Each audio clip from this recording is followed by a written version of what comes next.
Hello everybody, today I'm going to share with you something a little bit different. Yes, it is another light bulb, but it's different because it's not for the American market, and then you'll see that as we progress here.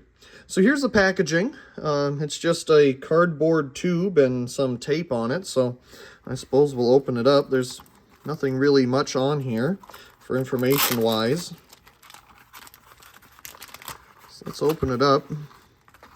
It's just a standard clear incandescent bulb now, isn't it? Well, that's what it would look like at first glance.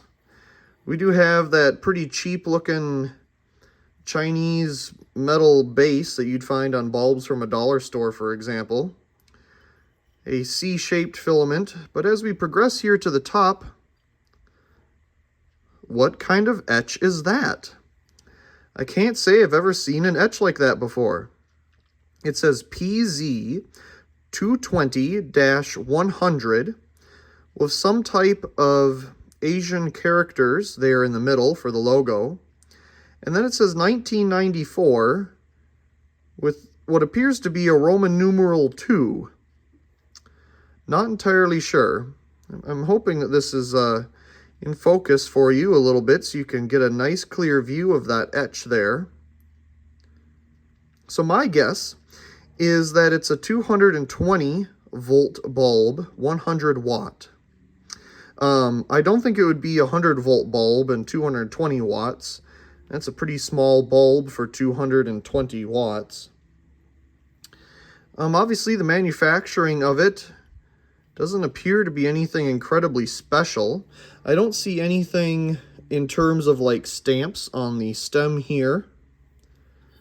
We can see down below it's just some standard cement on there. I don't see any indicators down there either, and there's nothing really on the base. As for markings, all we have is this unique etch here on the top.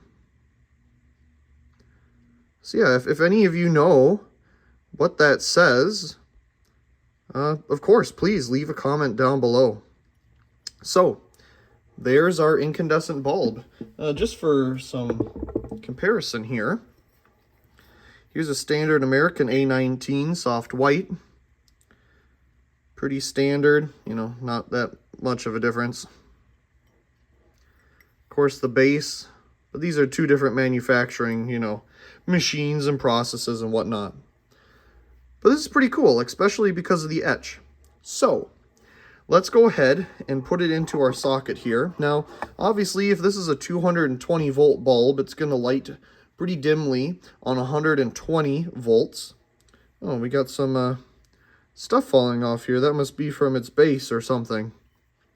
Interesting. Or maybe that was in the packaging, the little pieces of black down here. The little pieces of black look like almost the base insulation here, but I don't see any of it falling off, so maybe it was from the manufacturing process. Of course, let's turn it all the way to dim. We'll start off there and see what we get.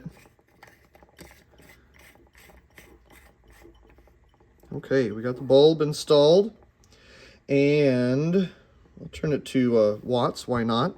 I believe this is already on, so let's brighten it up here. Okay, it is not already on. Very good. Here we go. It doesn't work. Is that the whole deal here? Is that why it was donated? It just doesn't work? Huh.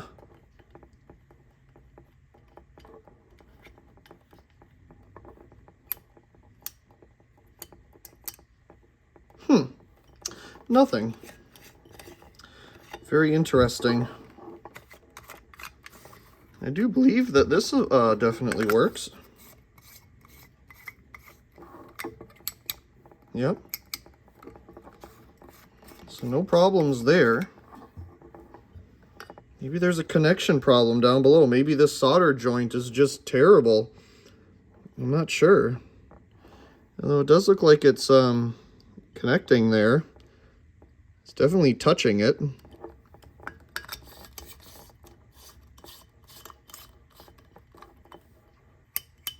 Oh, well, I don't know, maybe the dimmer just wasn't working too good with it because of its voltage. So yeah, definitely a 220 volt bulb because of how dim it is. It's obviously taking 38 watts about here. Naturally incandescent, it's a power factor of 1. 0.31 amps. Yeah, okay, so for sure. It's just the dimmer. Wasn't happy with that. So I'd say just being run like this, it's maybe equivalent to a 15 or 25 watt incandescent. It's not that bright for a 120 volt equivalent.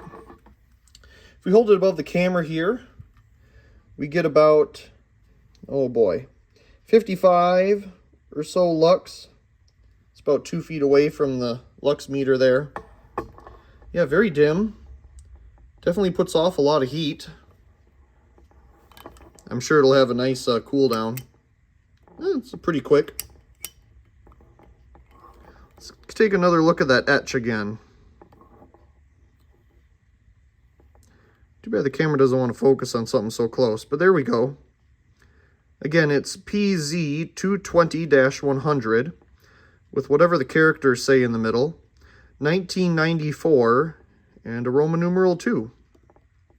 Very interesting. I wonder where it actually came from. But very cool to have a foreign bulb in the collection. I don't come across them too often. So this is very cool to find. And again, running a 220 volt bulb on 120 volt, this thing will last pretty much forever because we're running it at half of its voltage pretty much.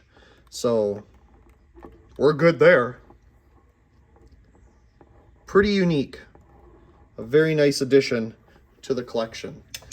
So let's turn the lights back on here and we'll turn it off. Well, like I said, I really hope maybe some of you have some information on this thing.